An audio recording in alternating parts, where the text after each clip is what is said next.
Hey guys, what's up? Welcome back to my channel, and today I'm back with another video, and this is part 7 to What If Naruto Was the Ten Tails Jinchuriki.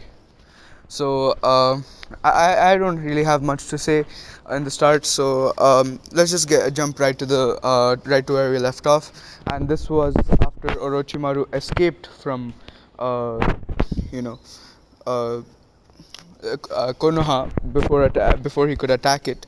So, yeah, uh, we're getting started right from there. So, anyways, let's get started right with part 7. And yeah, so first, um, we go to a meeting in the Akatsuki base, and this is Pain addressing all of the Akatsuki members. So, Pain was like, "We must prepare for the commencement of our plans 3 years later.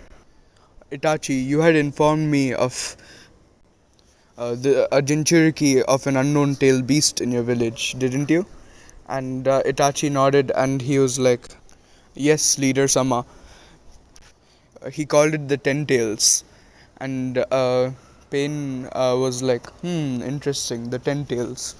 And meanwhile, Zetsu and Toby, who are listening in on the meeting, they were like, "Shit, the Ten Tails, how is that possible? There's supposed to be only one, which is split into nine tail beasts."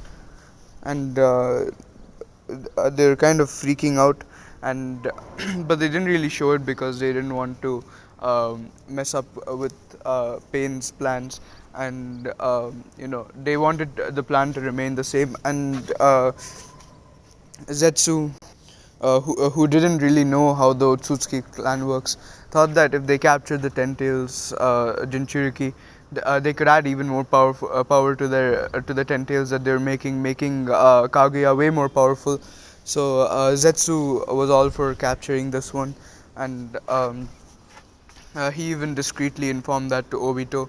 And after a bit of discussion on whether or not that would work, Obito agreed. So anyways, Pain addressed Itachi and Kisame, and he was like, "Itachi, Kisame, you are two of the strongest members in the Akatsuki. Itachi, you have your Mangekyo Sharingan and your amazing Genjutsu skills, and Kisame, your chakra is unparalleled even in the Akatsuki. Can I trust that you will bring me information on this Jinchuriki, or even capture him if possible?" And Itachi and Kisame nodded, and Itachi was also secretly happy to go because he knew that, or like his sources told him that Orochimaru had been in the Leaf Village, and it is there also like sound and sand shinobi surrounding it. He didn't know that the invasion didn't come to pass, but then like he thought that since it was Orochimaru, it couldn't be anything good. So he wanted to check up on his little brother. So, wasting no time, he told Kisame to come with him, and they both left. And Danzo had sent some more root ninja to try to capture Naruto, and he himself went along with them because of Naruto's power. He thought that he'd easily be able to take Naruto, but then he is wrong. And meanwhile, while that's happening, Itachi and Kisame made their way into the village, but they couldn't really find him because Naruto was actually in the forest outside Konoha, practicing his manipulation of wood. Like he was trying to increase the control he has over his wood release, and while he was doing that, that's when Danzo's root attacked him. But then since Itachi and Kisame couldn't find Naruto, they were ready to leave. But then that's when Asuma and Kurenai find them, and this part pretty much goes the same way as it does in canon. And Kakashi still ends up in the hospital, and yeah, that's that. So, anyways, now with Naruto and the Anbu from Root and Danzo, Naruto easily dispatches the Root Anbu by using his Scorch Release. So basically, he was like Scorch Release, Heat Wave, and this pretty much baked all the Anbus alive. and Danzo is also hit by it as well. But then he uses his Unagi to reappear. And while Naruto is using his sensory ninjutsu at on Danzo, he was able to see that there's a weird amount of chakra in Danzo's eye, and Naruto's like, "Hey Suki, what's up with Danzo's eye? I feel a strange amount of chakra behind his bandages. It almost feels like a Sharingan." And Tsuki was like, "That's because it is a Sharingan." And Naruto's like, "I can't believe that bastard. His aim was never to destroy the Uchiha clan. At least not for the sake of Konoha. He just wanted the Sharingans." And Tsuki was like, "Yes, it was." And he even used Izanagi to save himself from death after you attacked him with your Scorch release. And Naruto was like, "Then why do I feel chakra running through his right eye?" And Tsuki was like, "That's because he didn't use his right eye. He used Sharingans on his arm." And Naruto watched as Danzo removed the brace from his arm and unwrapped the bandages. And he was absolutely horrified to see that Danzo had all those Sharingans with the Hashirama cells. And he was like, "That bastard." And he activated his Renegon, and Danzo was like, "We will have your eyes, Uzumaki Namikaze." And Naruto just ignored him, and he was like, "Universal pull." And then he basically uses Rinnegan to pull Danzo towards him, and he caught Danzo by the throat and yanked out his right eye, and causing Danzo to scream in pain. And Naruto instantly got his truth seeking sword and cut off the Hashirama cell arm. And Danzo is absolutely vulnerable here. And Naruto sealed away the arm and the eye, and Danzo's like, "No way, you're killing me. If you can't, sorry, if I can't rule Konoha, then you can't either." And Naruto was like, "That was never my intention." And Danzo just put his hands together to activate the four tetragram seal on his chest to basically seal Naruto within his own body. And Naruto just did a few one-handed hand signs and slammed it onto Danzo's chest, and that caused the seal to go away. And Danzo was like, "Oh, what did you do to me?" And Naruto was like, "You're not getting yourself out of this one, Danzo." And Naruto uh, looked at Danzo with his Renegon and his sensory abilities to see if there are any other seals placed on Danzo.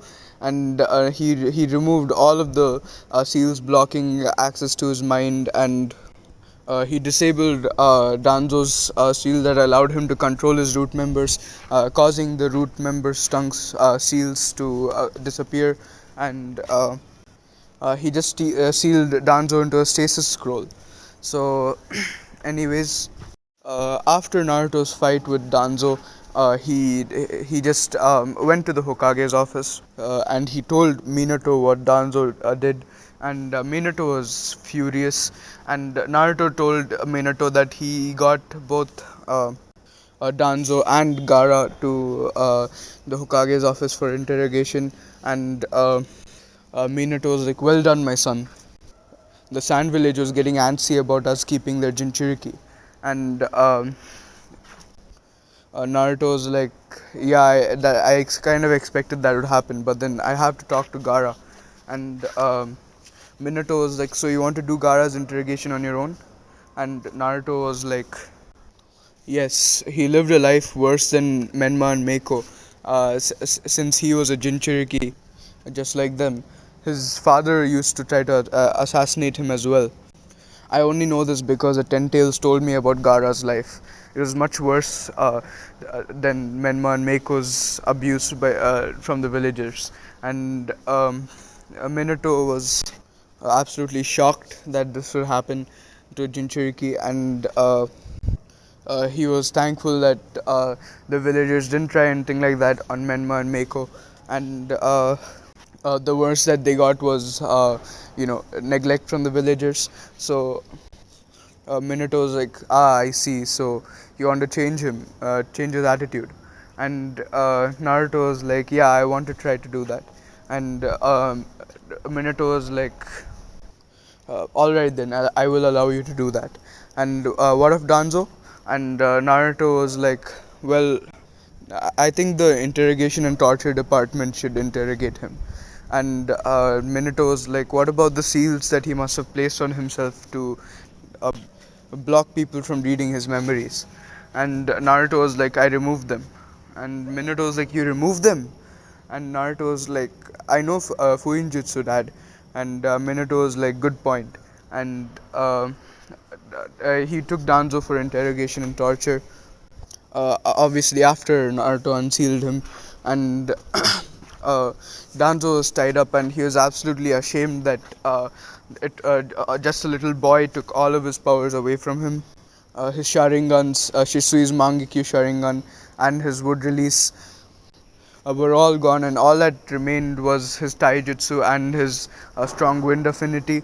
And he even removed the seal that prevented Danzo from, you know, losing his body to another village, like basically prevented other people from getting their hands on Danzo's body. And he also lost the defensive seals that were placed around his mind. So pretty much all hope was lost for Danzo. But then Danzo is kind of like Naruto in the sense that if he thinks of something, or if he puts his mind to something, he wouldn't want to be stopped from accomplishing it. So Danzo is still plotting on how to get his you know power and influence back. And anyways, after the torture and interrogation, Danzo was jailed. And I'm not really going to get too deep into that, but then they found all the dirty secrets that Danzo had about the village and the root organization, and they raided the base and captured all the root ninjas. And anyone who was unconditionally loyal to Danzo was killed, because no matter what tactic they would use, Danzo's root ninjas would not budge, um, because of their loyalty to Danzo. But then people who still had emotions and still could have a sense of themselves were spared, and they were kind of re-educated, like sent to re-education camps in order for them to um, you know become loyal to Konoha.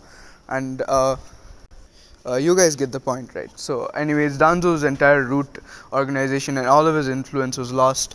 And this time, the two elders on the council couldn't protect him from losing any of his influence, because they were witness to everything that was revealed after Danzo's interrogation. So, like, if they try to side with Danzo, it wouldn't really be a good idea for them. So, while the interrogation was happening, Naruto went into his Kamui dimension and saw Gara there. And by now, Gara was conscious, and he didn't have any of his sand because Naruto sealed away his sand guard, and there was no sand in the Kamui dimension or anything to make sand out of. So Gara was like, "Come here to gloat," and Naruto was like, "I'm not that type of person. I just came here to talk to you." And Gara was like, "Go away." And Naruto was like, "Well, you see, this is my dimension, so you can't really tell me to go away from here." And Gara was like, "Then get me out of here." And Naruto was like, "You know something interesting, Gara?"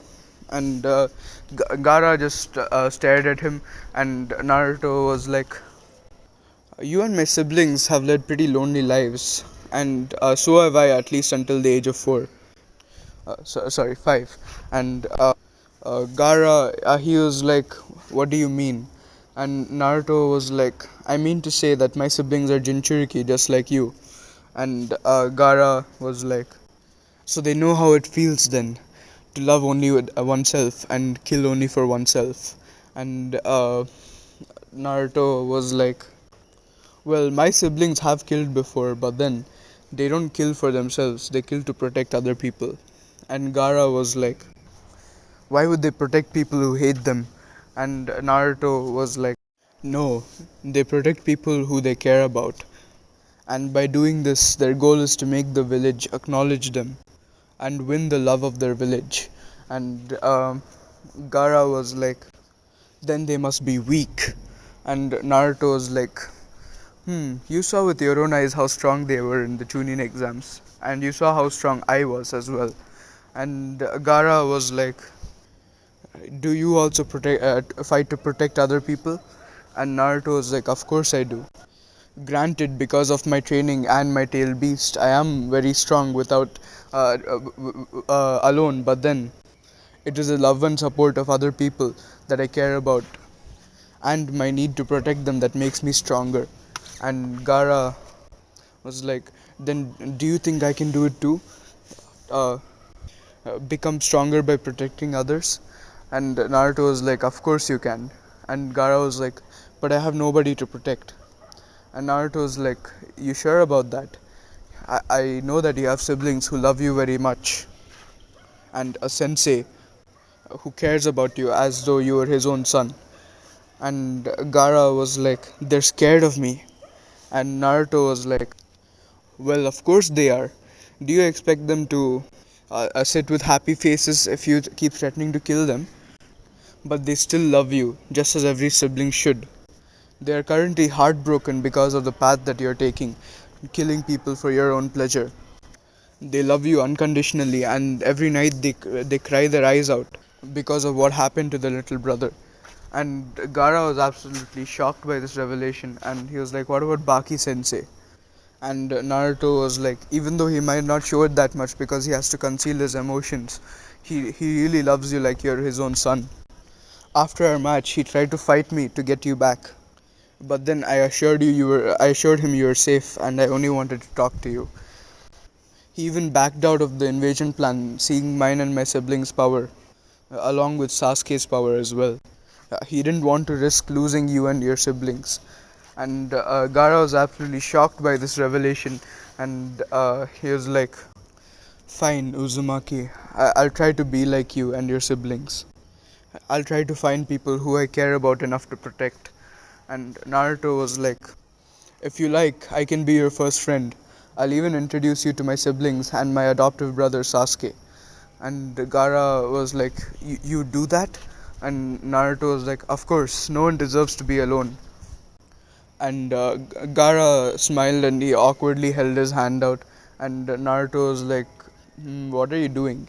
And Gara was like, well, I've seen this odd gesture that people make when they're friends.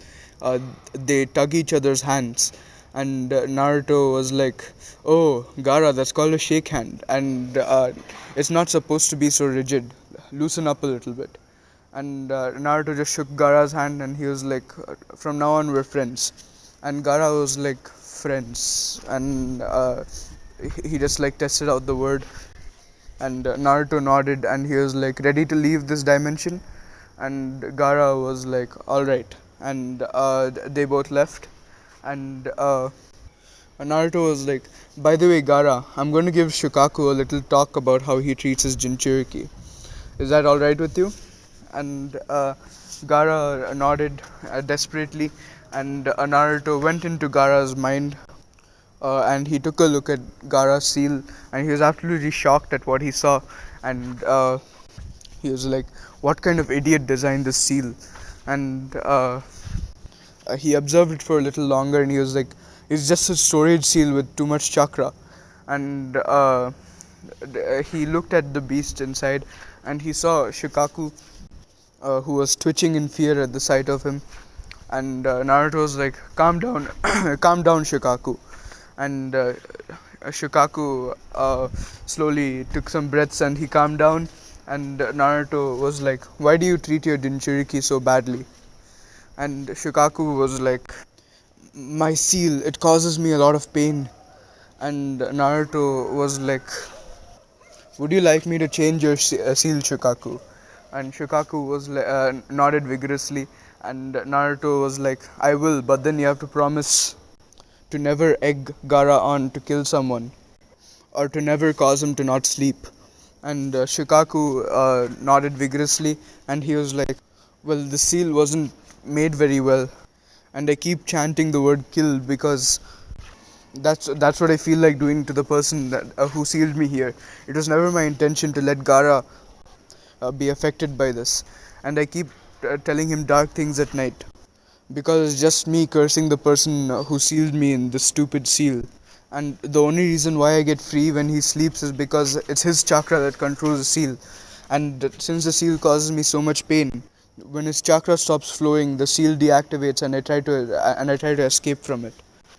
And Naruto felt really bad for Shukaku because he had been subjected to these conditions for so long, and he was like, Shukaku, who sealed you?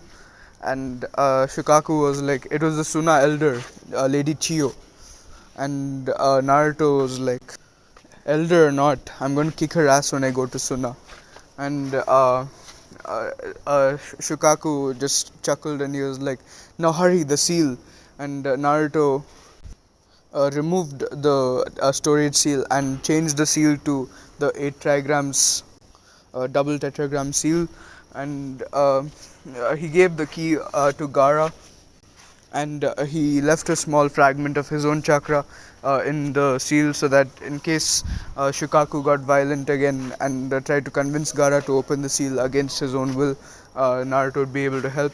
But he suspected that because Shukaku was actually a good tail beast who was in pain because of the seal, he would never have to use that fragment of chakra. Gara wouldn't need that help from that chakra, but then he just left it just in case. So yeah, and Naruto went out of Gara's mindscape, and he was like, "How do you feel, Gara?" And Gara was like, "Much better now." And Naruto was like, "Gara, I want you to try to talk to Shukaku and make friends with him. He's actually a good Biju, and he's very friendly as well. He was just in pain because of the old seal that the sealing master in the Sand Village used. And Gara was like, "I'll keep that in mind. Where are my siblings and my sensei?" And Naruto was like, "They're waiting for you in the hotel that they were staying in when they came for the Chunin exams. They didn't want to leave without you." And Gara was happy to hear this, and he left off to the hotel, and he was like, "So long, Uzumaki." And Naruto was like, "Call me Naruto. Call me by my first name." And Gara was like, "Alright then. See you later, Naruto, my friend." And Naruto just gave him a wave and you know said goodbye, Gara, and Gara left. But suddenly, as he was leaving, Naruto quickly flashed in front of him, and Gara was like, "What now?" And Naruto was like, "I almost forgot. I said I'll introduce you to my siblings and my adoptive brother." And Gara was like, "Yeah, I would like to meet them." And Naruto basically introduced Gara to um, uh, Menma, Meiko, and Sasuke. And anyways, after they all made friends, Gara and his team left. So afterwards, Naruto was called to the Hokage's office, and he looked to see Jiraiya there, and Minato was there with a serious expression on his face, and uh, suddenly Naruto was called into his mindscape, and Tsuki told him about Itachi and Kisame attacking Kakashi, Asuma, and Kurenai. And seeing Minato with a grim expression on his face, he put two and two together, and he was like, "Dad, this is about Kakashi Sensei's injury, right?" And Minato was like, "Yeah, you and Jiraiya are the strongest people in the strongest shinobi in the village right now. I'm stronger than Jiraiya, of course, but I'm the Hokage, so I can't do this mission. But then I need Tsunade's assistance to heal Kakashi." And Naruto was like, "So you want us to retrieve her?" And Minato was like, "Please, if you can." And Naruto was like, I can just use my Renegaan's ability to heal him, right?" And Minato was like, "That could work, but I'm not sure how well that works in mental injuries. And also, Tsunade would be good to have in the village at this time because the rock village is making threats after you killed the shinobi who captured our family. And Naruto, his eyes darkened at that because he remembered what they were about to do to Kushina and possibly Mako as well if he didn't arrive in time.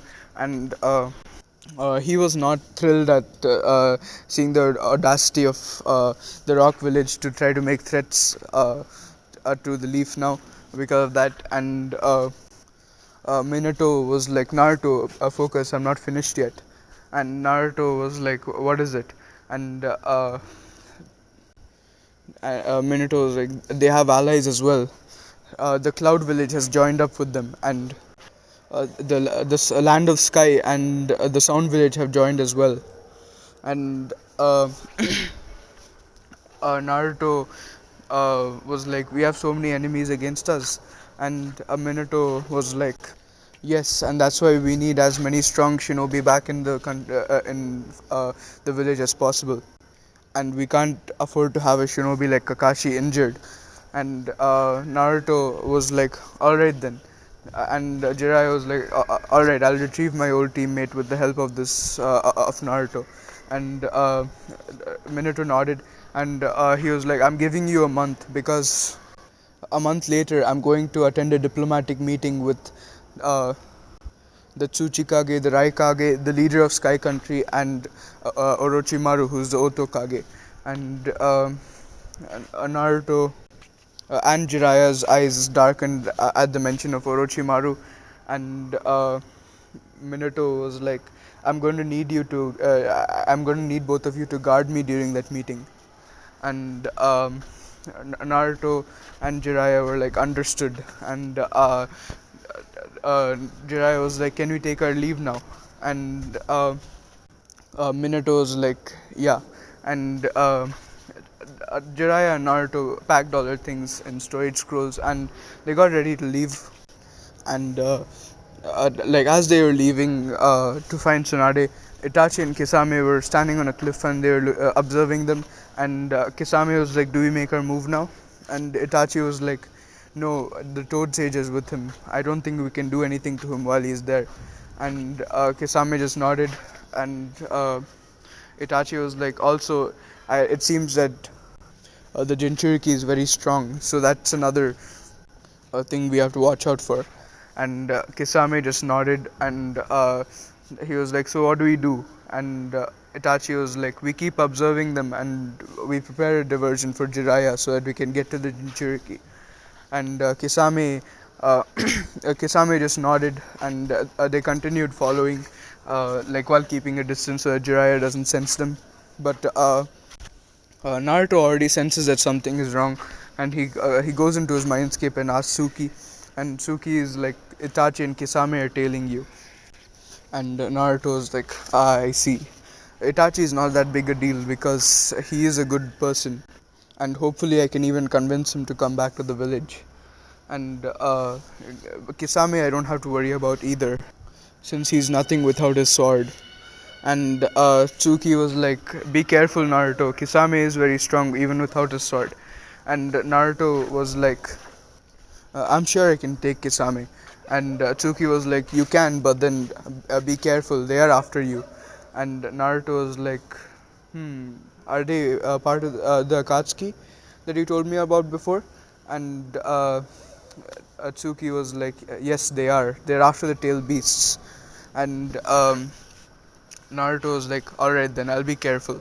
And afterwards, he cut the connection to Atsuki, and he continued walking along with Jiraiya. And Jiraiya turned to him and he was like, "So how's your Fuinjutsu and Kenjutsu practice going, Naruto? I heard that those are the only things that you're still yet to master."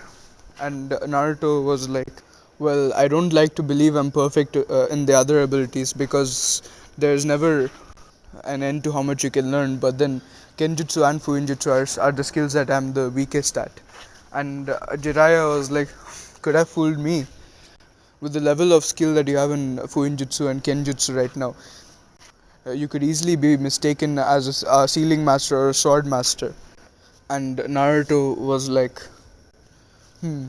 Anyways, I have finished learning all the Uzumaki sealing jutsus, and I have started to make sealing jutsus of my own.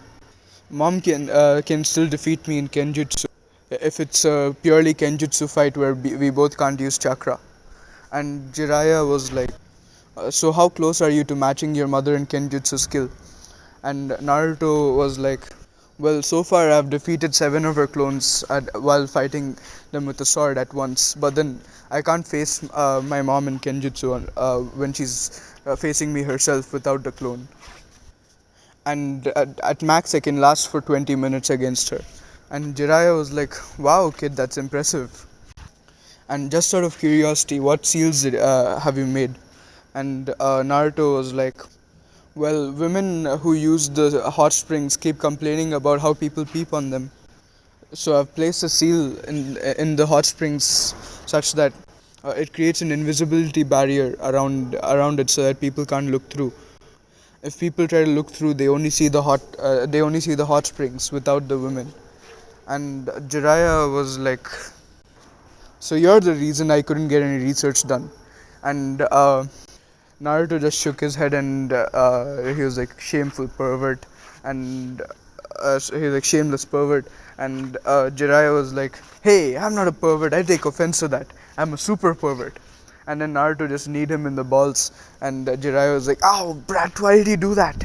And Naruto was like, someone has to teach you a lesson. And Jiraiya was like, I'll get you back for that gaki. And Naruto just chuckled, and they made their way to that little town. And Jiraiya saw a lady winking at him, and she was pretty attractive. And he was like, "You go to the hotel, Naruto. I'm going to be busy for a while." And he said this while rubbing his hands together. And Naruto just shook his head, and again he walked off by saying, "Shameless pervert." And Jiraiya, this time he ignored him, and he went off with the women to the to the fair where they're playing games and stuff. And Itachi and Kisame were discreetly watching, and they're like, "Good, the diversion worked."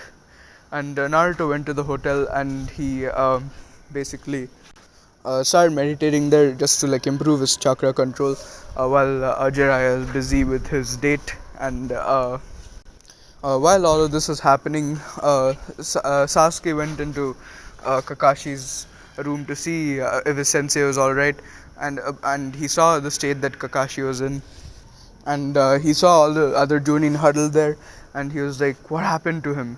And everyone was like, he got attacked by a rogue nin. And Sasuke, he didn't buy that story for a second, because he knew that Kakashi was strong enough to handle some random rogue ninja. And suddenly a random Chunin came bursting into the door, and he was like, "Is it true that Itachi was here and he attacked Kakashi?" And uh, Sasuke was like, "Oh shit!" Like he was like, "Kakashi Sensei was attacked by Itachi." Like and the other Jonin were also like, "Oh shit!" He told Sasuke now, and Sasuke went bursting out of the room before the Jonin could do anything. They were like, "Wait, Sasuke!" And Sasuke knew that the Akatsuki was after Naruto. He knew Naruto could handle himself, but he couldn't help but worry about his brother. And he went to all the places where Naruto would normally go, and until he found out that Naruto left with Jiraiya to find Tsunade. And he ran after them, and right as and like a few minutes before Sasuke came, Itachi and Kisame knocked at Naruto's door. And Naruto knew that this was Itachi and Kisame, so he was on his guard, and he opened the door. And he looked at Itachi and Kisame, and he was like, "Well, well, well, the Akatsuki. I didn't imagine you'd be as polite as to knock on my door. What can I help you with?" And Itachi inwardly chuckled, and Kisame just laughed, and he was like, "I like this one, Itachi." And Itachi was like, "Quiet, Kisame. Naruto, I need you to come with us." And Itachi's eyes widened in shock as Naruto's eyes quickly shifted to the Mangekyo Sharingan, and he was like, "Tsukiyomi." And Itachi was in his Tsukiyomi world, and Itachi was like, I can break through this since I use the same jutsu, right? And Naruto was like, why don't you try it then? And Itachi was like, Itachi tried to use his own Mangekyo Sharingan, but then it didn't work. And he was like, what's happening? This is my jutsu. And Naruto was like, that's because I have the eternal Mangekyo Sharingan, Itachi. And Itachi was like, how did you get it? And Naruto was like, well, I guess that would be because of the ten tails inside me. And Itachi was like, I thought you'd be more secretive about your status as a ten tails Jinchuriki.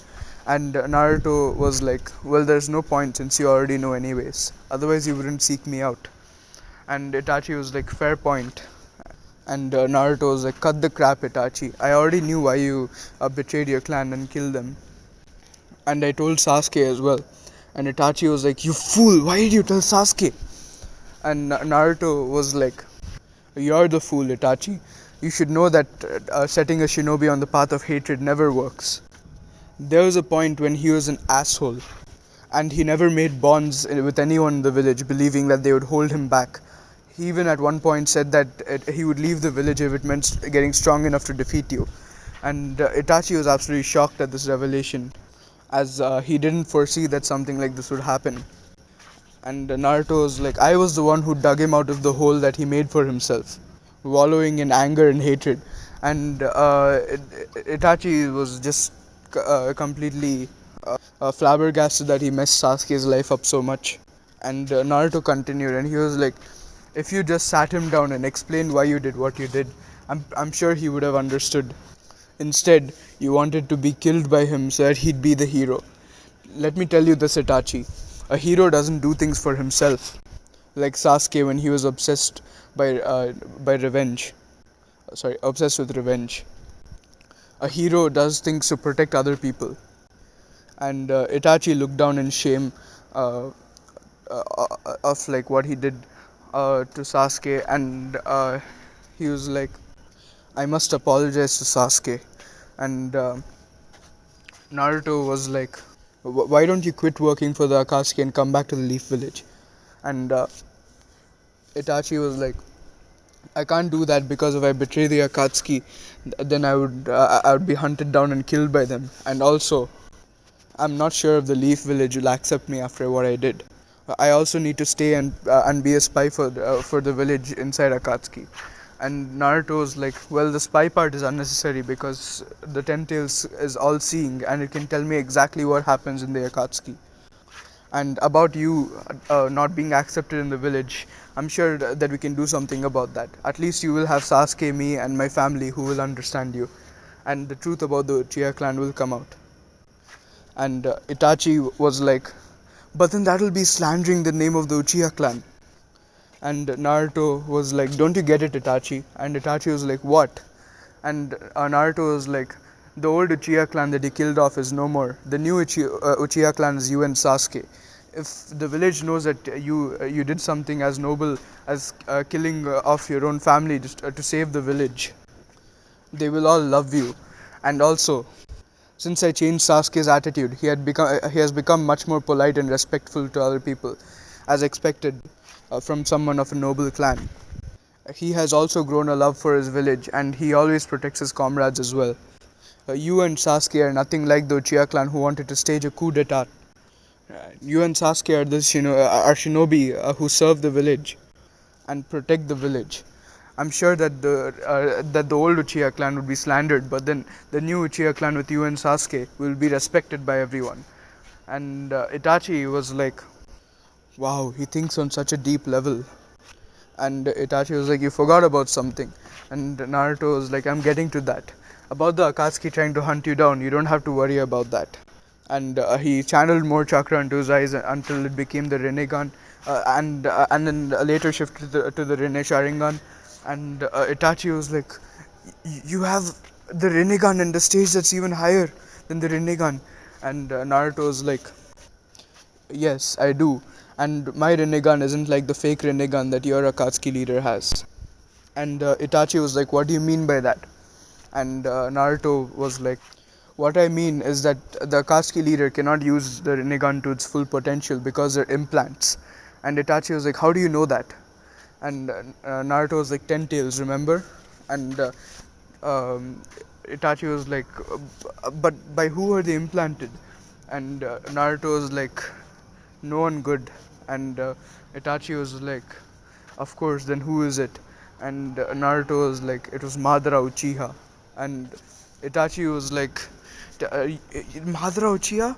And Naruto, knowing that he was thinking about Obito, was like, "I'm not talking about your fake Madara Uchiha in the Akatsuki." And uh, Itachi was like, "What do you mean? That's Madara Uchiha." And Naruto was like, "Don't you find it weird that Madara, who has to be at least a century old by now, is still fit and doesn't have a single gray hair on his head, and he doesn't even have wrinkles on his hands either?"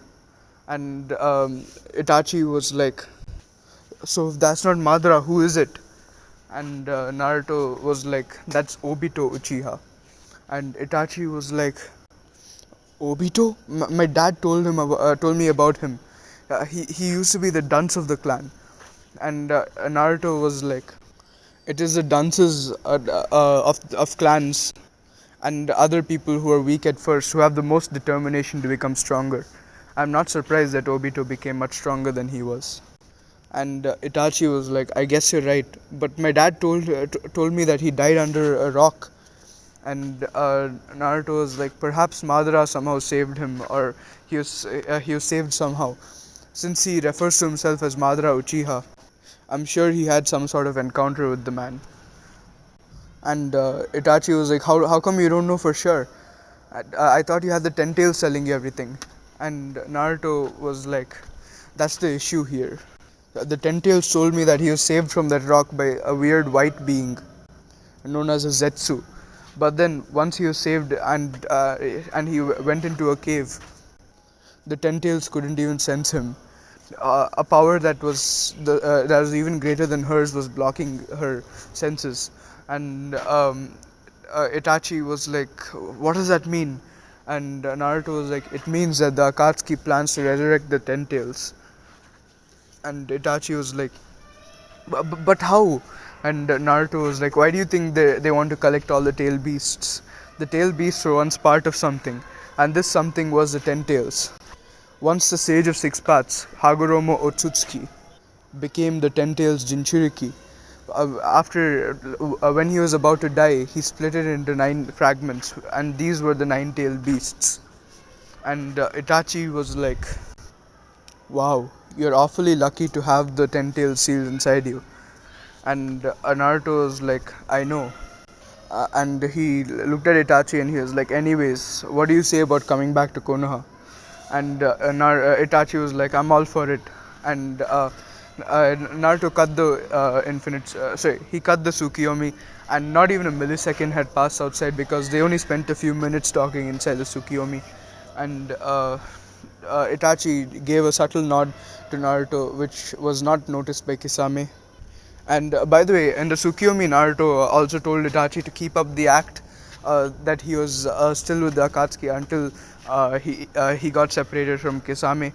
And Itachi just nodded, so Itachi was still going to pretend to be part of the Akatsuki until Kisame is gone. So Naruto started fighting Kisame, and Kisame tried to block Naruto with Samehada, but then Naruto already knew that what Samehada's power was, so he was careful to dodge the sword, and he was like, "Lava style, scorching rocks," and he basically slammed his fists on the ground, causing a bunch of half-molten rocks to go flying towards Kisame. And Kisame quickly used a water ninjutsu to cancel out this, and he was basically like water style water wall, and this stopped the jutsu. But the rock still got through, but then Kisame just deflected them with the sword. And meanwhile, Sasuke came and he was like, "So you're here, Itachi." And Itachi was like, "Hello, Sasuke." And Kisame looked at Itachi and he was like, "You know that kid?" and Itachi was like, he's my little brother. And Itachi basically unnoticed, like without Kisame noticing, he his eyes shifted to Mangekyo Sharingan, and he looked into Sasuke's eyes and put him in the Tsukiyomi. And in the Tsukiyomi world, Sasuke was kind of scared because he had been in this world before when Itachi killed his family, and he showed Sasuke all the deaths happening, and he was like, Sasuke was like, "What are you doing, Itachi?" And Itachi was like, "Keep quiet, Sasuke. I want you to fight me seriously. Naruto is going to help me come back to the Leaf Village. For appearance's sake, I must make sure that Kisame doesn't know about my betrayal, otherwise, he might make things difficult. I won't kill you and you won't kill me. Is that a deal?" And Sasuke was like, "Alright, Itachi." And Itachi just nodded at him and ended the Tsukiyomi. And Sasuke ran straight to Itachi, uh, pretending to be angry, and he was like, "Itachi, I'm going to kill you." And Kisame was like, "Oh, this should be fun."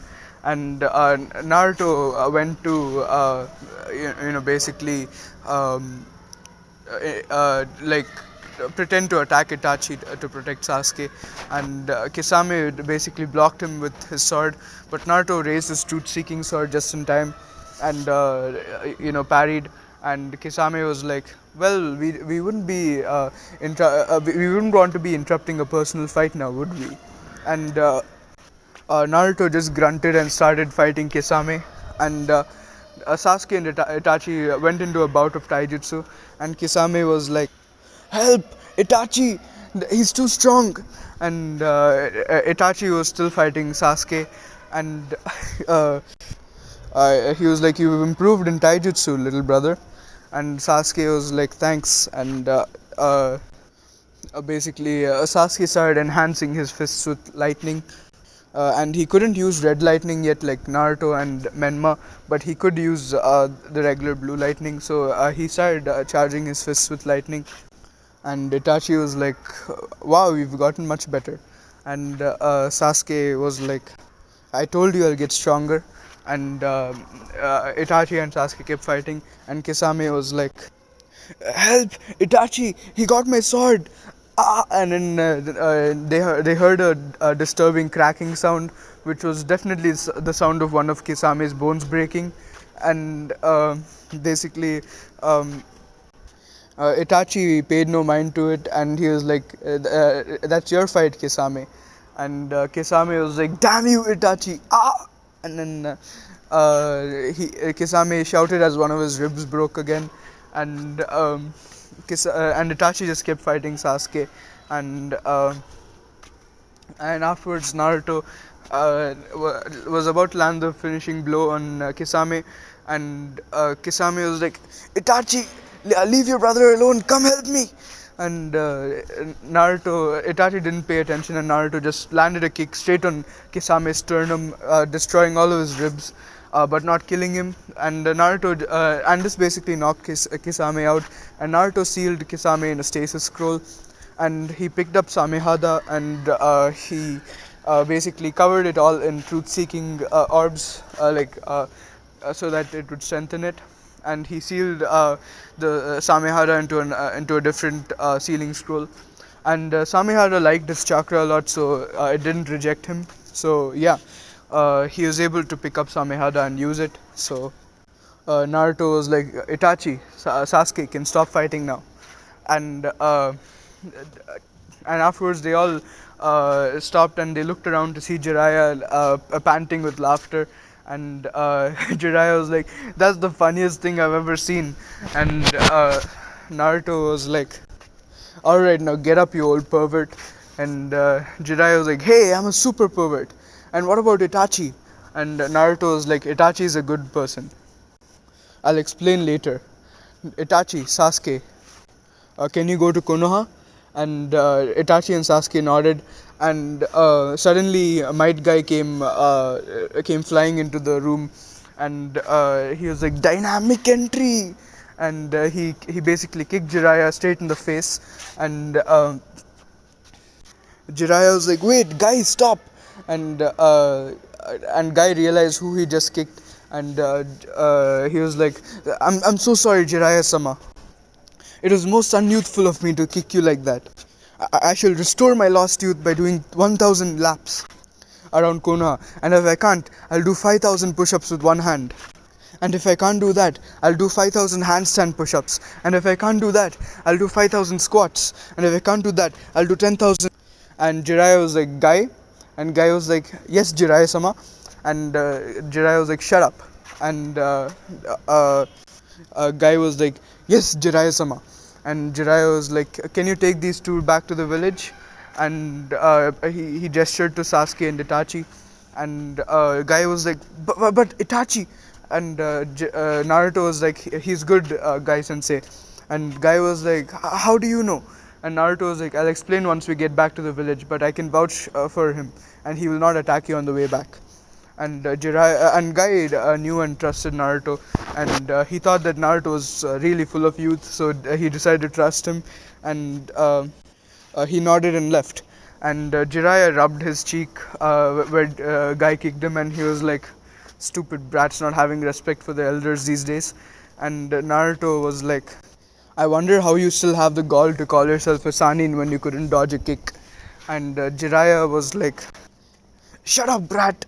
And Naruto just chuckled, and they went on their way to continue finding Tsunade. So, anyways, as they were going to find Tsunade, uh, Naruto turned to Jiraiya and he was like, "Hey, Pervy Sage, can you describe how Tsunade looks like to me?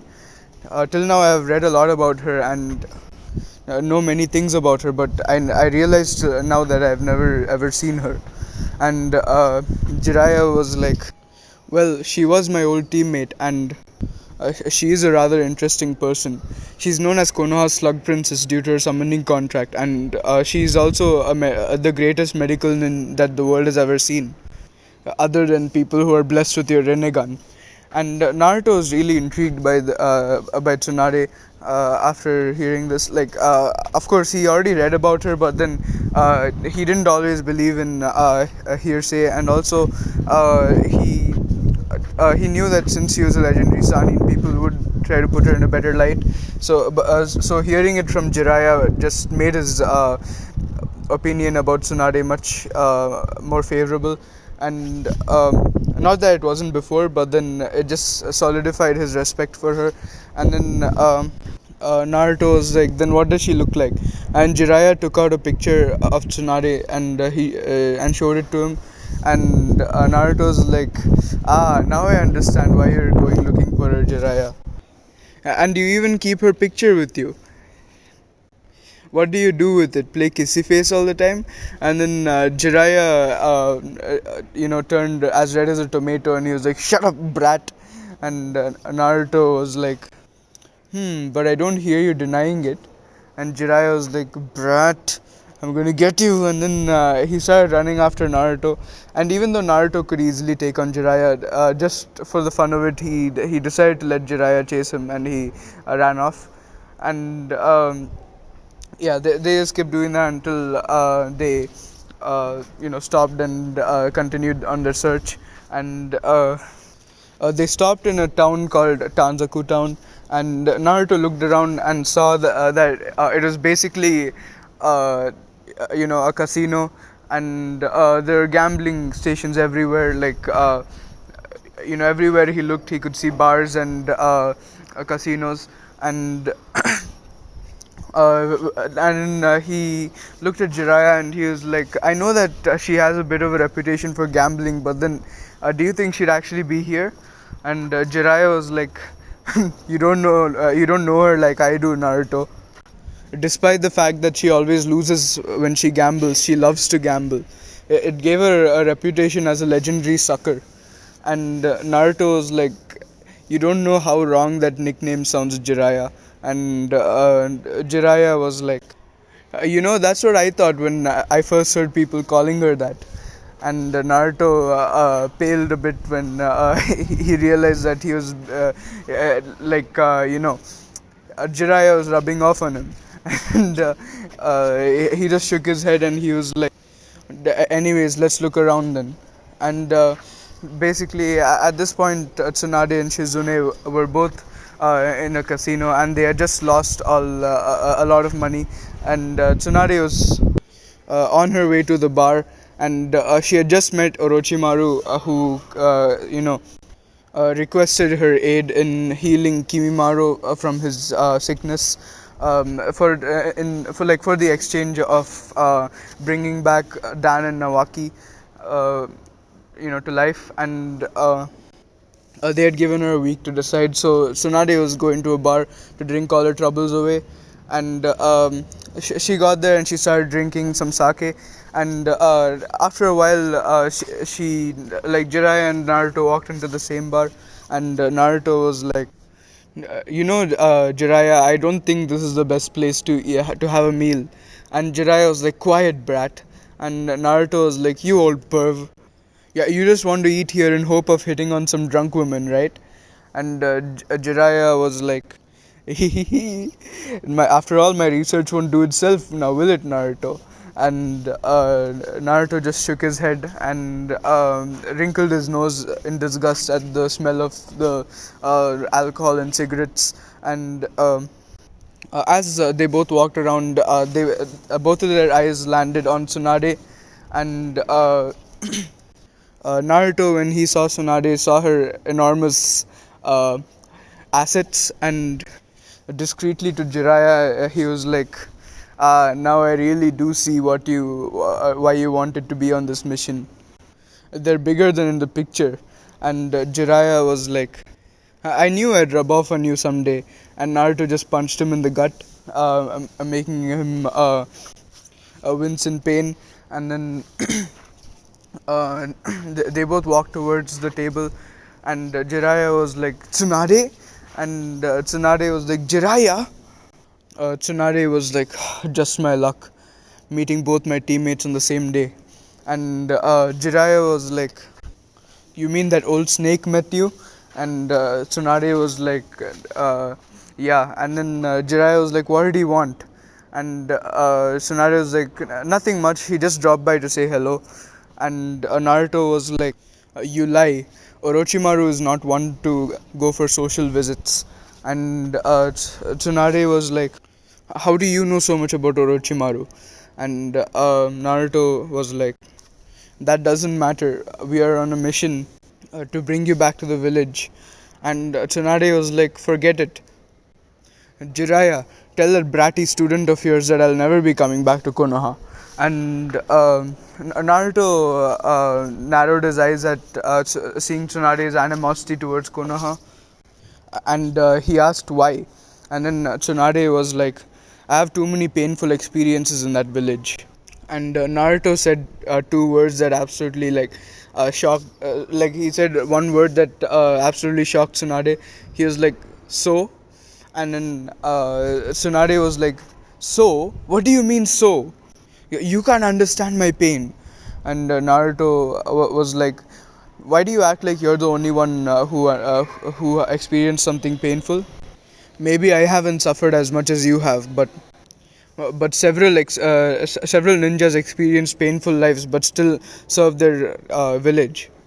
And in response to this, Tsunade was like, "Shut up, you little brat! That village took away my brother and my fiance from me." And Naruto was like, "Well, that is a sad thing, but you're not the only person who lost loved ones." And Tsunade was like, "You lost loved ones too?" And Naruto was like, "No, I haven't, but several people I know have." And Tsunade was like, "What do you mean?" And Naruto was like, "You're being irrational right now. Do you remember Kakashi Hatake?" And Tsunade was like, "Minato student." And Naruto was like, "That's him. He lost his father to suicide because of the villagers slandering Sakumo Hatake's name. And then he lost his best friend when he died to save him. And after that, he lost his love interest as he had to kill her to protect the village." And Tsunade was just looking at him in shock, as she didn't realize that Kakashi had lost so many people. Like, she knew that all those people died, but then she didn't realize their importance to Kakashi. And Naruto was like, "And do you know Sasuke Uchiha?" And she was like, "The last remaining Uchiha in the village, right?" And Naruto was like, he lost his entire family as his older brother murdered them. But do you know another thing? And Tsunade listened with rapt attention, and Jiraiya even listened closer because Naruto is telling the Itachi story of why he killed his clan members. Uh, like he thought that this is what Naruto would tell her, and obviously it is. And Naruto continued, and he was like, Itachi was forced to kill his own clan by Konoha's council because of members in it that were launching a coup d'etat. He was forced to kill the innocent civilians, the elderly, and even the innocent children. The only request that the council granted him that was that he would be allowed to spare his little brother. And Tsunade started tearing up when Naruto told her all of this. As she realized how much more painful Itachi's and Sasuke's lives were than hers, and even Kakashi's. And Naruto continued, and he was like, "And do you know the most ironic thing?" And Tsunade just looked up at him, and Naruto said, "You ran away from the village, blaming the deaths of your close ones on the village, while Itachi and Sasuke are still loyal to the village, despite the fact that Itachi was forced to kill his own clan by his village, his own family." And his best friend committed suicide a short while before the massacre. But do you know the reason for that? And they kept listening to him, and he was like, it was because that old man Danzo on the council, he and his root organization launched a covert attack on him and stole one of his eyes. He gave the other one to Itachi and committed suicide since he was dying from the poison that one of the Abarames in the root organization injected into him. And Tsunade was absolutely in tears now. But suddenly she looked up and she was like, "How do you know all this?" And Naruto was like, "I'll tell you that after we go back to Konoha." And Tsunade was like, "Why?" And Naruto was like, "Well, since you're abusing your traveling rights that were given to you by the daimyo when you and your team became Sannin, it technically makes you a missing nin." And Tsunade was like, "Huh? How dare you call me a missing nin, you brat?" And Naruto was like, "It's true. Over the past decade, have you ever done anything that benefits the village?" And Tsunade just glared at him, and but she couldn't come up with an answer. And he was like, "I thought so. Anyways, we have to get you back to the village, since we need all the help that we can get, as the Stone Village, the Cloud Village, and the Sound Village are all going to war with us." And Tsunade was like, "What? Another war?" And Naruto was like, "Yes. That is why we have been assigned the task of retrieving you." And Tsunade was like, "I don't care about that village. Everyone in that village can die for God's sake. That village has caused me nothing but pain. That stupid Hokage of yours can die sacrificing his life for the village like the first and second before him." And this was Naruto's breaking point, and he was like, I pity you, you miserable old hag. Too narrow minded and too weak willed to get over the deaths of your loved ones. You really are pathetic. You old perv, I didn't know what you ever saw in her. Come, let's go back to Konoha." And Tsunade was like, "Oh, how dare you, you brat! You think you can say all that to me and not and get away with it? I'm a Sanin." And Naruto was like, "You are, and you bring shame to the name of the Sanin." And this was Tsunade's breaking point, and she charged at him. And Naruto caught her fist, much to the surprise of Jiraiya and Shizune, but most of all to Tsunade herself. And Naruto was like, "Take it easy here. Just because you have no shame to lose doesn't mean you go picking fights in public places. If you really want to fight me, let's do it outside." And Tsunade was like, "You bet, you brat." And Jiraiya was like, "Tsunade, I don't really think that's a great idea." And Tsunade was like, "I can break him like a twig with only one finger." And Jiraiya was like, "How about we make a bet then? Even if you go all out, if he can defeat you, then you go on a date with me. Otherwise, if you win, we don't bother you. And oh yeah, if he wins, you also have to come back to the village with us. And Tsunade was like, haha, I take the bet. And Jiraiya was like, yes, come on Naruto, kick her ass. Like basically in his head he is saying that. And Naruto just looked at Jiraiya with an amused smile, and he was like, stupid old pervert, and he shook his head. And Tsunade stood opposite to him with one finger poised to strike, and Naruto was just there with his hands in his pockets. And when Shizune gave the signal to start, Tsunade charged at Naruto, and Naruto just looked at her with his Rinnegan, and he was like, Almighty push! And Tsunade crashed into a huge rock, and she was like, "What was that, you brat?" And Naruto was like, "Your defeat." And when Tsunade went up to charge at him again, she ran towards him with her fist poised to punch him, and Naruto's eyes just shifted to the Mangekyo Sharingan, and he was like, "Amaterasu." And black flames shrouded Tsunade, and as she screamed in pain, and Naruto was like, "Concede, otherwise they will not stop burning." Tsunade rolled on the ground, tried to use water release, and tried everything she could, but she couldn't stop the flames from burning. And then she was like, "Fine, I concede. Now stop the fire." And Naruto, uses blaze release to stop the Amaterasu, and Tsunade healed herself, and Jiraiya was like, "See, told you he would win." And Tsunade was like, "Shut up, you old perv. He cheated. How was I supposed to know that he had a dojutsu?" And Jiraiya was like, Jiraiya just chuckled, and Naruto was like, "Seriously, you're asking that? You're Sannin, for God's sake, act like it. You think that in a real fight you'd know everything about your opponent?" And Tsunade just glared at him, and Naruto was like, "Alright, fine. We'll do a straight taijutsu match. The terms of yours and Jiraiya's bet still apply." And Tsunade was like, "Alright then, you brat. I've got this in the bag this time." And since she saw him using only his dojutsu, she thought that like all dojutsu users, if he doesn't use his dojutsu, he would be weak.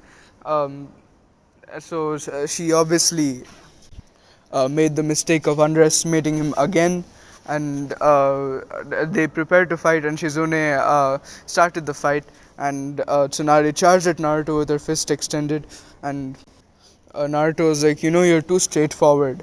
And he grabbed her fist, surprising her again, since this was pumped to the max with chakra, and he basically flipped her over and kneed her in the gut, and she basically yelped in pain, and Naruto put chakra scalpels on his hand, and he cut all of her tendons, and he positioned the scalpel near her neck, and he was like, "Concede."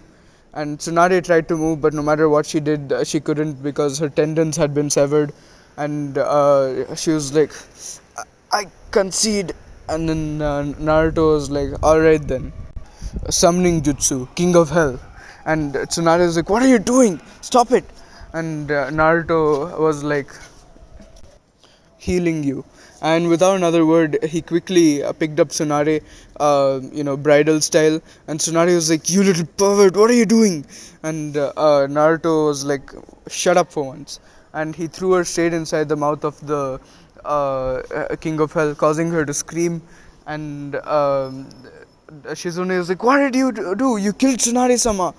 And Naruto was like, "Relax, she'll be out looking good as new." And the King of Hell chewed her, making Shizune wince and almost gag in shock. And but a few seconds later, Tsunade came out looking completely fine, as though nothing happened to her. And Shizune was like, "This kid, he's on a whole different level." And anyways, Jiraiya was like, "Now you have to go on a date with me, Tsunade Hime." And Tsunade was like, "Ah, fine, one date, that's all you get." And Jiraiya was like, "Couldn't have asked for more." And he started grinning lecherously at her, and Tsunade was like, Perfect. If you do that, I won't go on a date with you. And Jiraiya was like, well, the terms of our bet still apply, Tsunade. And he just wiggled his finger at her. And Tsunade just grumbled and told him to meet her in another 5 days, and she'd go on a date with him. And Tsunade's reason for doing this was to give Jiraiya the drug which would make his chakra system go whack, and so that she could deal with Orochimaru without Jiraiya's interference. And that was a stupid move, but then Tsunade was kind of stupid that time, so I'm going to make her do that again. So in that 5 days, Naruto stuck with the basic training and helped Jiraiya create a modified the elemental Rasengans for uh, the four elements that he knew, which was fire, earth, wind, and water. So he didn't know lightning, so Naruto couldn't teach him lightning. So anyways, Jiraiya got started on learning, the fire one, and he was able to finish that pretty easily because his fire is his main affinity. And then he started with earth, and after a while, it was time for his date with Tsunade, and they went to a bar to drink, and. They had a good time, and even Tsunade, even though she wouldn't admit it, she did have a good time. And but then she stuck to her plan and slipped the drug into Jiraiya's drink. So the next morning, Jiraiya was absolutely out of whack. And when he showed up at Naruto's door, Naruto saw him and he was like, "What did Tsunade do to you?" And Jiraiya was like, she drugged me. And Naruto was like, shit, she plans on dealing with Orochimaru on her own. That stupid old bitch. And then Jiraiya also couldn't help getting angry at his old teammate. And Shizune was there as well. And anyways, while all of this was happening, Tsunade was, she like Kimimaru was brought to Tsunade by Orochimaru and Kabuto, and Tsunade was about to heal, Kimimaru, or at least it looked like she was, but then it was the disguised jutsu, which looked like medical ninjutsu, like the mystical palm, but then it was actually designed to kill. And then Kabuto saw it, and he managed to throw kunai and disrupt whatever Tsunade was doing. And Orochimaru was like, Kabuto, what's the meaning of this? And Kabuto was like, apologies, Orochimaru-sama. She was using a technique designed to kill Kimimaru, which was only disguised as a medical healing technique. And Orochimaru was like, "Is this true, Tsunade?" And Tsunade just glared at him defiantly, and Orochimaru was like, "To think you could betray me, Tsunade, and I was going to bring Dan and Nawaki back for you." And he continued and he was like, unfortunately for you, you have no hope of taking us on, for we know everything about you. And he cut his own hand and watched as the blood dripped down.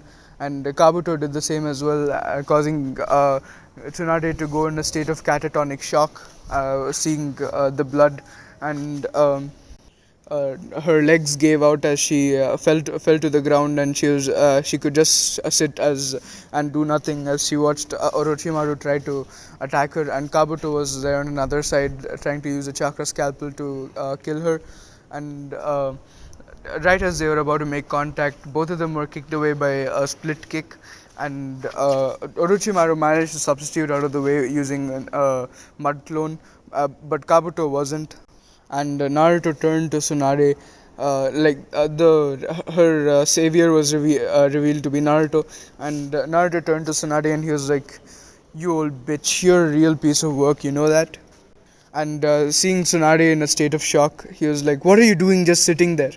What did you and Kabuto do to Orochimaru?" And Orochimaru was like, "Oh, nothing, Naruto-kun."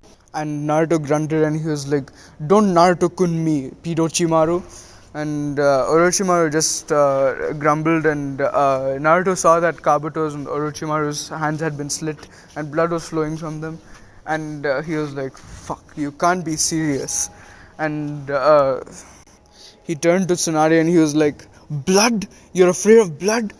It's a shame that you're a medical ninja. You're a disgrace to all kunoichi. I can't believe that so many kunoichi I know are inspired by an old bitch like you." And then when Tsunade didn't respond, he slit his own hand and rubbed the blood all over her face. And he was like, "There, maybe that'll teach you a teach you a lesson to stop making stupid decisions again."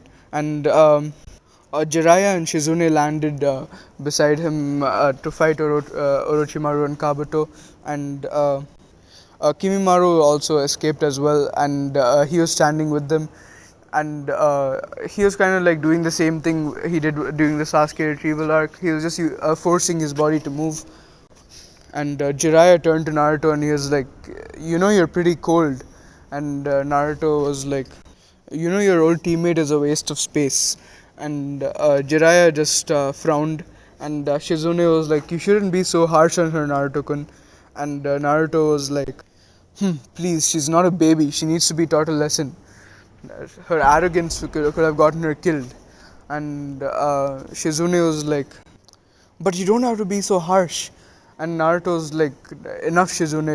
We have a fight coming up now." And Shizune just nodded, and Orochimaru was like, "Good thing I brought backup in case all of you show up." And Jiraiya was confused while Naruto could sense another presence nearby. And suddenly the presence was with Orochimaru, and he saw a blue-haired lady with red lipstick, and Orochimaru was like, "Nice of you to join us, Guren." And Guren was like, "I couldn't refuse to do this, Jiraiya, Orochimaru-sama." And Jiraiya was like, "Who are you?" And Guren was like, "That doesn't matter right now." And Jiraiya was like, "Naruto, I know you're strong, but can you take them?" And Naruto was like, "You underestimate me, you old perv." And Jiraiya was like, "This will be interesting." And Orochimaru was like, "Jiraiya, you're telling me that this little brat is going to take all of us?" And Guren also laughed, and Kabuto was like, "Your arrogance can get you killed, Naruto-kun." And Naruto was like, "It's not arrogance, Kabuto, it's confidence." And Kabuto was like, "Oh, and you're confident that you can take on all of us?" And Naruto was like, "Of course." And Kabuto was like, "We shall see then." And Kimimaru and Kabuto charged towards him with Kabuto's hands having the chakra scalpels, and Kimimaru saying, "Dance of the Willow," as he let the bones of his forearm stick out through the palms of his hands, uh, to create two bone swords. And Orochimaru was like, "Ninja art, formation of 10,000 snakes." And Guren was like, "Crystal release, crystal lance." And spikes of crystals spouted towards Naruto. Naruto dodged all the spikes, and lava style, oceans of the hellish realms. And his mouth puffed up as he let out a huge sea of lava on the ground, and both Kimimaru and Kabuto couldn't dodge in time, and they were buried under the super hot lava. And Kimimaru got absolutely crushed. So Kabuto got absolutely crushed under the weight of the lava, while Kimimaru he didn't get crushed, but then the heat was enough to stop all of his organ functions. So both Kimimaru and Kabuto died. And Orochimaru stayed on the top of the lava using chakra, even though it was burning. But then he decided that once it cooled down, he would, substitute, do the body, the body shedding technique. And Gurren encased herself in a layer of crystal, and this protected her from the lava. And like she obviously used chakra control to go to the top. But then after that, she, uh, encased herself in crystal until the rock slowly cooled down. And then but then Naruto wasn't giving them any time. Of course, he was sensing for their presence after, like, while the lava was cooling down. And Naruto was like, "Wind style, dancing dragon." and he started. His feet lifted off the ground, and he started flying. And Gurren pointed her hands at him, and she was like, "Crystal release, crystal needles." And needles of crystal release flew towards Naruto, who easily dodged them. He made some hand signs, and he was like, "Wood style, interlocking wood prison." And Orochimaru was cursing himself at this point, and he was like, "Shit, not good." And he was like, "Gurren is too far away from me to reverse summon myself and her." And then he decided to cut his losses, even though there were several, as he did have the DNA of all of them, so he could just use Edo Tensei to bring them back.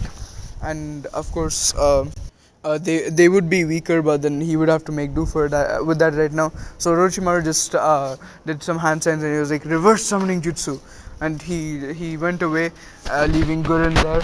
And Gurren was like, Orochimaru, Master Orochimaru betrayed me," and but she didn't have any time to think about this, as Naruto was throwing jutsu after jutsu at her, and she had to keep dodging.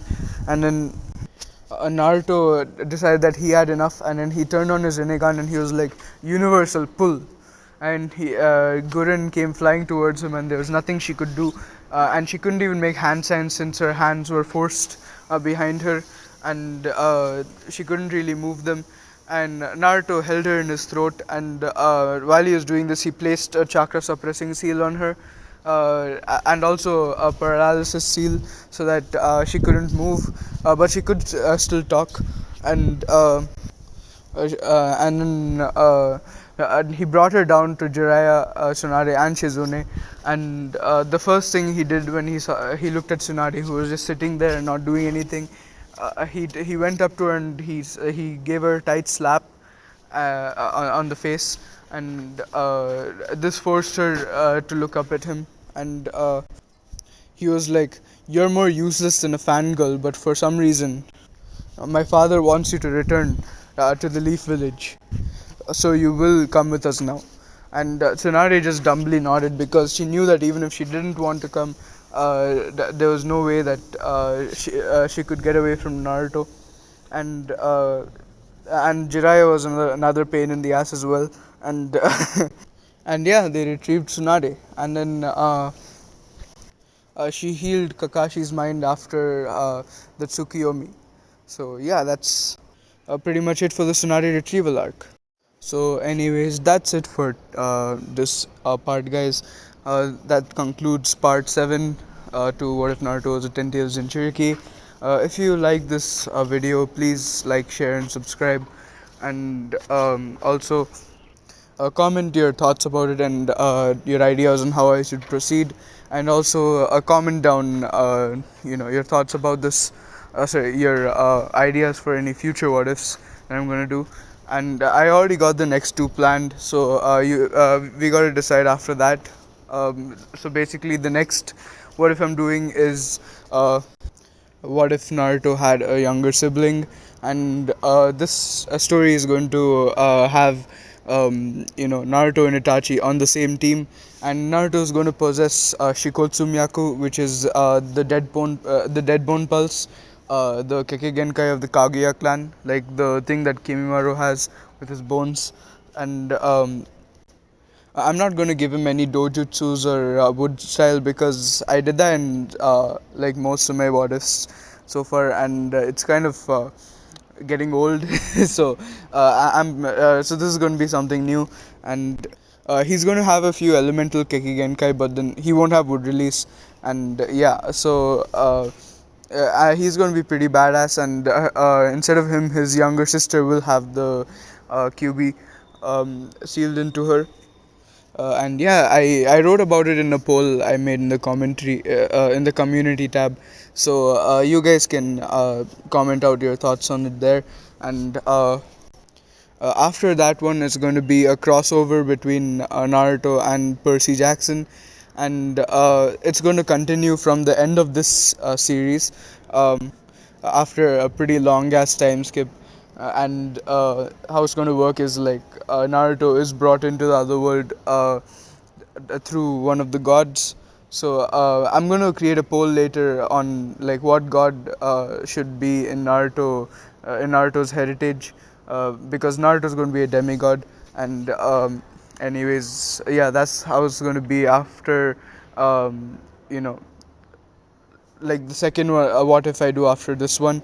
So and don't worry, guys. When I get to that one, I'm going to do like a really short recap of this entire what if, in that so that people are sped up to, you know, where we're starting off, and yeah. So I'm going to end it right here. So thanks for watching, guys.